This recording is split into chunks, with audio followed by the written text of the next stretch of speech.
Subscribe کے button پہ click کریں، بیل کے آئیکن پہ کلک کیجئے تاکہ ہر نئی ویڈیو کی نوٹیفیکیشن آپ کو مل جائے۔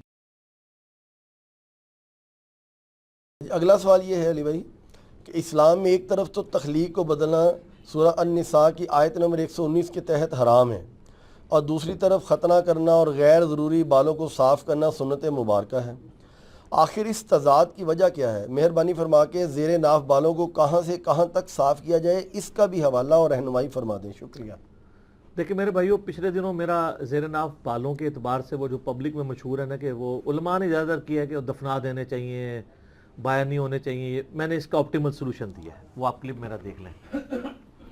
پہلے میں دوسرے پورشن کو ایڈریس کرتا ہوں کہ زیر ناف بال کہاں سے کہاں تک کاٹنے چاہیے۔ پہلے اس کی حکمت آپ سمجھ لیں، یہ غیر ضروری بال جو صاف کیے جاتے ہیں، یہ وہی بال صاف کیے جاتے ہیں جہاں پر پسینہ جمع ہوتا ہے، کیونکہ پسینہ جمع ہونے کی وجہ سے وہاں پہ بدبو پیدا ہوتی ہے، تو اسلام نے یہ پاکی کا نظام رکھا ہے۔ اب یہ دیکھیں، یہ والی جو جگہ ہے بغلوں کے نیچے والی، اس میں پسینہ جمع ہوتا ہے، یہ بال اگر آپ ریموو نہیں کریں گے تو آپ کو بدبو آئے گی۔ اکثر جو مسلمان غیر مسلم ملکوں میں جاتے ہیں تو کہتے ہیں جی کافروں کو بڑی بو آمدی ہے جی، وہ کافروں سے بو اس لیے آ رہی ہوتی ہے کہ وہ پاکی نہیں کر رہے ہوتے، وہ بھی وہ ساری چیزیں کریں، کلمہ نہ بھی پڑھیں، اس کو روحانی مسئلہ ہمارے لوگ سمجھ رہے ہوتے ہیں جی، ٹھیک ہے، حالانکہ خود نماز بھی نہیں پڑھتے۔ اصولوں تو آپ سے بھی بدبو آنی چاہیے، کیونکہ صحیح مسلم میں 246 نمبر حدیث ہے، بندے کے کفر اور ایمان، شرک اور ایمان میں فرق نماز ہے، لیکن اللہ نے دنیا میں پردہ ہی رکھا ہوا ہے، وہ بدبو کی وجہ ان کی پاکی نہ کرنا ہوتا ہے۔ پاکی کریں تو آپ دیکھ لیں، کوئی مسئلہ نہیں ہوگا، نہیں آئے گی بدبو۔ کرسچنز میں کتنے لوگ ہیں جو یہ کرتے ہیں، جوز میں بھی ہیں جو کرتے ہیں۔ تو یہاں پہ پسینہ جمع ہوتا ہے، اس لیے نبی علیہ السلام نے اس کو مشروع فرمایا ہے۔ صحیح مسلم میں حدیث ہے، نبی علیہ السلام نے زیر ناف بال، بغلوں کے بال اور ناخنوں کے لیے 40 دن کی مدت مقرر فرمائی ہے کہ 40 دن میں ایک دفعہ تو لازمی کرنا ہے، ویسے تو ہر ہفتے میں ایک دفعہ کرنے چاہیے۔ مسلم شریف میں حدیث ہے، بخاری مسلم دونوں میں حدیث ہے کہ جمعے کا غسل ہر مسلمان پہ، مرد و عورت کے اوپر، مسلم کے اوپر، اس میں مسلم کے الفاظ ہیں سر، بریلوی دیوبندی نہیں ہے، اہل حدیث نہیں، شیعہ نہیں، یہ واجب ہے، اور اس کی ایکسپلینیشن صحیح مسلم میں کہ ہفتے میں کسی ایک دن کریں، جمعے کا دن ہو تو زیادہ بہتر ہے، جس میں الفاظ ہیں جس میں وہ اپنے جسم کی صفائی کرے۔ صفائی میں صرف میل اتارنا نہیں ہے، یہ غیر ضروری بالوں کو بھی صفائی کہا جاتا ہے، یہ عربی لنگوسٹک میں محاورتاً بات یوز ہوتی ہے، جیسا کہ بخاری کے اندر حدیث موجود ہے کہ نبی علیہ السلام نے فرمایا کہ جب بچہ پیدا ہو تو اس کی طرف سے عقیقہ کرو اور اس سے گندگی کو دور کرو، اور ترمذی ابو داؤد میں وہ گندگی کیا ہے؟ اس کے بال ریموو کرنے ہیں آپ نے، جس کو کہتے ہیں چانڈ لوانا، اور وہ فرمایا کہ 7ویں دن عقیقہ کرو، ترمذی ابو داؤد میں، اس کا نام رکھو اور اس سے گندگی دور کرو، اس کی طرف سے صدقہ اور خیرات کرو۔ تو یہ ان جگہوں پہ پسینہ جمع ہوتا ہے۔ اسی طریقے سے جو ران کے جو جوڑ ہیں وہاں پہ پسینہ جمع ہوتا ہے، جس کو آپ یعنی تھائی کہہ لیں، تو تھائی پوری کے بال ریموو نہیں کرنے ہوتے، صرف اتنے حصے کے جو شرمگاہ کے ساتھ ٹچ کر رہا ہوتا ہے۔ اسی طریقے سے یعنی بعض لوگ بالکل ناف کے عین نیچے سے بال صاف کرنا شروع کر دیتے ہیں، وہ کہتے ہیں زیر ناف ہے، وہ زیر ناف اس لیے کہا جاتا ہے وہ ناف کے تو نیچے ہی ہے نا، عین زیر ناف لفظ نہیں ہے وہ، تو ان کی ظاہر ہے ان کو کوارڈینیٹس ڈیفائن کرنے کے لیے زیر ناف کہا جاتا ہے، ٹھیک ہے، ورنہ تو ہم بغلوں کے نیچے جو کہتے ہیں بغلے تو یہ یہاں تک تو نہیں ریموو کرنے، وہ یہی والے ہیں، ٹھیک ہے، اینٹی وینم بھی ہو گیا۔ تو زیر ناف سے مراد ہے کہ جتنے حصے میں یعنی شرمگاہ ٹچ کرتی ہے، چاہے وہ ران والا حصہ ہو یا اوپر والا، اور اس کا بڑا آسان طریقہ ہے کہ پیٹ کا جو جوڑ ہے نچلے دھڑ کے ساتھ، جہاں پہ پیٹ ختم ہوتا ہے نا، وہ ناف سے تھوڑا نیچے جا کے ختم ہوتا ہے، اس کے بعد سے جو حصہ ہے نا وہ آپ نے بال صاف کرنے شروع کرنے ہیں۔ شرمگاہ کے اوپر جتنے بال ہیں، دائیں بائیں جو حصہ شرمگاہ سے ٹچ کرتا ہے، یعنی وہ جہاں پہ پسینہ جمع ہوتا ہے، وہ حتیٰ کہ جو بڑے استنجا کرنے کی جگہ ہے وہاں تک، پیٹھ وغیرہ کے بال ریموو کرنے کی ضرورت نہیں، یہ اتنے پورشن کے۔ تو یہ اکثر لوگ پوچھتے ہیں، اچھا ہو گیا اس کو میں نے کلیئر کر دیا، اب آ جائیں وہ اس کے پچھلے پورشن کی طرف، اس سے جو پہلے والا پورشن تھا۔ سورہ نساء کی آیت نمبر 119 کا آپ نے حوالہ دیا، وَلَآمُرَنَّهُمْ فَلَيُغَيِّرُنَّ خَلْقَ اللَّهِ، شیطان نے کہا تھا اے اللہ میں تیری مخلوق کو ابھاروں گا کہ وہ تیری تخلیق کو بدلیں گے، اور پھر اس کے بعد آتا ہے وہ جانوروں کے کان چیریں گے۔ اس کے تحت جو بھی تخلیق کو بدلتا ہے وہ حرام کا مرتکب ہے، کوئی شخص اپنے آپ کو خسی نہیں کر سکتا، حرام کا مرتکب ہے، کوئی عورت ایسی ایکٹیویٹی پرفارم نہیں کر سکتی وہ مردوں کی طرح دکھے، حرام کی مرتکب ہوگی. بخاری مسلم کی حدیث ہے، ان عورتوں پہ لعنت جو مردوں کی مشابہت کریں، ان مردوں پر لعنت جو عورتوں کی مشابہت کریں.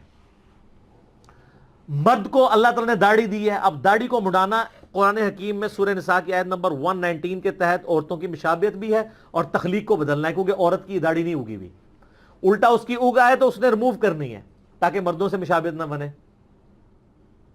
اس لیے کم از کم اتنی داڑھی رکھنا جسے عرف عام میں داڑھی کہا جائے، جس طرح آپ کی ہے یا شاید افریدی صاحب کی ہے، عامر لیاقت والی نہیں. تو وہ داڑھی جو ہے وہ آپ کو حرام کی کیٹیگری سے باہر نکال دے گی. آپ رکھیں، عورتوں سے مشابہت آپ کی نہیں ہوگی. اور مونچھیں رکھنے سے نہیں، بات کہتے ہیں مونچھیں بھی رکھ لی تو ہو جائے گی، وہ اتنے حصے میں ہوگی، ادھر پھر زنانیاں لئی کام رہے گا. پورے چہرے سے مشابہت دور کرنی ہے نا. تو وہ تخلیق بدلنا نہیں ہے. کچھ چیزیں اللہ تعالیٰ نے نیچر میں ایسی رکھی ہیں کہ جو اللہ تعالیٰ نے شرعی احکام کے طور پر نبیوں کے ذریعے فطرت کے طور پہ تعلیم کی. اللہ تعالیٰ چاہتا تو آپ ختنے سمیت بھی پیدا ہو سکتے تھے نا، بے شک.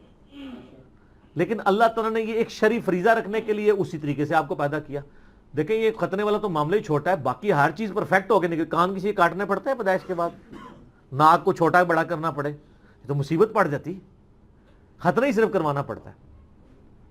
تو یہ اللہ تعالیٰ نے ایک دینی فریضے کے طور پہ رکھا. اللہ چاہتا تو کئی لوگ ابھی بھی ایسے ہیں جو نیچرلی پیدا ہوتے ہیں، ان کے ختنہ ہوا ہوتا ہے، وہ آپ اس کو کرامت بنا رہے ہوتے ہیں. وہ کافروں کے گھر بھی ایسے لوگ پیدا ہو جاتے ہیں، جیسے کسی کا 6 انگلیاں لگی ہوئی ہیں، وہ کہتے ہیں بڑا بزرگ ہے، وہ کوئی بغیر پیدا ہو گیا. اس طرح نہیں ہوتا.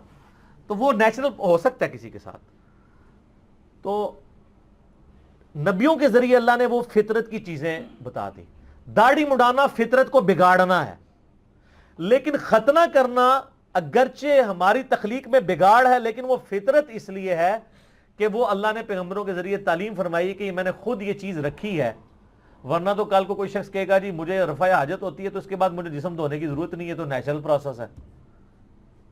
تو ہم رفع حاجت کے بعد کوئی کافر بھی ہے، وہ بھی ٹیشو پیپر کے ذریعے صفائی کرتا ہے نا، اسے فطرت تو نہیں سمجھ رہا ہوتا، اس کی صفائی کرنا فطرت ہے. اس طرح یہ کرنا یہ فطرت اس لیے ہے کہ جو لوگ ختنے نہیں کرواتے ہیں وہاں پہ کھال کے اندر میل جم جاتی ہے اور مختلف بیماریوں کا سبب بنتی ہے. وہاں پہ پسینہ جمع ہی رہتا ہے، میل جمع ہی رہتی ہے، اس سے وہ ایکسپوز ہو جاتی ہے کھال. باقی عورتوں کا خطرہ کوئی نہیں. وہ دودھ والی روایت جعلی ہے، وہ جو آپ کے انڈیا کے ایک مولانا صاحب کی بڑی وہ کچھ ویڈیوز اس طرح کی چڑھی ہیں عورتوں کے ختنے والے، تو میری اس کی میں اب نام نہیں لیتا کیونکہ شریف آدمی ہے. وہ چند شرفاء میں سے جس نے میرے خلاف کوئی کلپ نہیں بنایا، لیکن جہاں اس نے غلطی کی ہے میں نے اس کو ہائی لائٹ کیا ہے. ایڈوکیٹ فیض سید صاحب حفظہ اللہ تعالی. تو اور عورتوں کے خطرے میں میرا کلپ ہے، میں نے ان کو جواب دیا کہ وہ روایت ہی جعلی ہے. خود ابو داؤد نے لکھا ہے وہ جعلی روایت ہے، آپ عورتوں کے ختنے کرواتے پھر رہے ہیں، تو وہ نہیں ہے. تو یہ تخلیق کو بدلنا نہیں، یہ فطرت ہے. اس کے ثبوت میں بخاری مسلم کی حدیث ہے کہ 5 چیزیں فطرت سے ہیں. نمبر 1 ختنہ کروانا، نمبر 2 ناخن کاٹنا، نمبر 3 زیر ناف بال صاف کرنا یا اکھیڑنا کسی بھی فارم میں ہو. آپ اسرے سے صاف بھی کر سکتے ہیں، بخاری میں حدیثیں اسرے والی بھی. بال صفا پاؤڈر بھی استعمال کر سکتے ہیں، کریم بھی، اگر وہ سکن کو کاز نہ کرے کوئی ڈیمیج، جو آج کل رپورٹیں آ رہی کر رہے ہیں، اس لیے اس کو تو اوائڈ کریں. اس کی بجائے سٹرپس کا یوز بہتر ہے. اور نمبر 4 بغلوں کے بال، زیر ناف بال، بغلوں کے بال. اور نمبر 5 مونچھوں کو پس کرنا. اور مسلم شریف میں 10 حدیثیں ہیں فطرت میں، ان میں داڑھی بڑھانا بھی فطرت میں ہے، مسواک کرنا، کلی کرنا، یہ ساری چیزیں فطرت میں داخل ہیں. تو جو چیزیں اگرچہ بظاہر تخلیق کو بگاڑ رہی ہیں، لیکن وہ اللہ تعالیٰ نے بلٹ ان رکھی ہوئی ہیں تاکہ انسان شریعت کو اوبے کرتے ہوئے اس کو ایگزیکیوٹ کرے. وہ تخلیق کا بدلنا نہیں ہے، بلکہ وہاں پہ تخلیق بدلنا ہی فطرت ہے. اس فرق کو سمجھیں. اسی طریقے سے اس میں یہ بھی یاد رکھیے گا، ایک شخص کی 6 انگلیاں نکلائی ہیں. اب اگر وہ ایک انگلی کٹوانا چاہتا ہے تو اس کا حق ہے، وہ تخلیق نہیں بدل رہا، بلکہ وہ خود تخلیق سے ہٹا ہوا ہے، ڈیمیجڈ ہے، یہ اس کی فالتو ہے، وہ ریموو کروا سکتا ہے. یہ نہیں اس کو کہا جائے گا کہ یہ تو اب تخلیق کو بدل رہا ہے. کئی لوگ ہیں جن کے تالو جڑے ہوئے پیدا ہوتے ہیں، تو اب آپ کہیں گے تخلیق نہیں بدلنی، ان کے تالو الگ کیے جاتے ہیں، ورنہ تو وہ بول ہی نہیں سکتے. کئی لوگ، حتیٰ کہ ابو داؤد میں حدیث ہے کہ ایک صحابی کی ناک کٹ گئی تو اس نے چاندی کی ناک بنوا کے لگائی، لیکن اس میں بدبو پڑ گئی، ظاہر ہے چاندی تو اتنی کروجن ریزسٹنٹ اس کے اندر موجود نہیں ہے، ریزسٹنس نہیں ہے ریزسٹنس۔ پھر نبی علیہ السلام نے ان کو حکم دیا کہ سونے کی چاند جو ہے ناک بنا کے لگواؤ، پھر اس نے سونے کی ناک لگائی۔ ظاہر ناک کے بغیر تو بندہ بڑا عجیب ہی لگتا ہے نا، تو سونے کی ناک بھی آپ، حالانکہ مرد پہ سونا حرام ہے، لیکن اس بڑے زدہ سے بچنے کے لیے جو چہرے کا بگاڑ ہے، سونے کا آپ دانت بھی لگوا سکتے ہیں، لیکن سونے چاندی کے برتنوں میں کھانا کھانا حرام ہے۔ یہ ابو داؤد میں حدیث ہے، نبی علیہ السلام نے ان کو یوز کرنے سے منع فرمایا، صحیح سند کے ساتھ حدیث ہے۔ تو سونے کا دانت اگر کسی نے لگوایا ہے، اس کی وفات ہو گئی، تو اب یہ نہیں ہے کہ اس کو دانت سمیت ہی دفنا دیں، آپ دانت اتروا سکتے ہیں، کیونکہ وہ ایک قیمتی چیز ہے، اس کے ساتھ ضائع نہ کریں۔ لیکن جو ہماری میتیں فوت ہوتی ہیں ان کی شیو کر رہے ہوتے ہیں، آپ کو پتہ ہے نا، وہ شیو کر کے دفنا رہے ہوتے ہیں، ایسے لوگ بھی ہیں، وہ عجیب لگ رہا ہے بندہ۔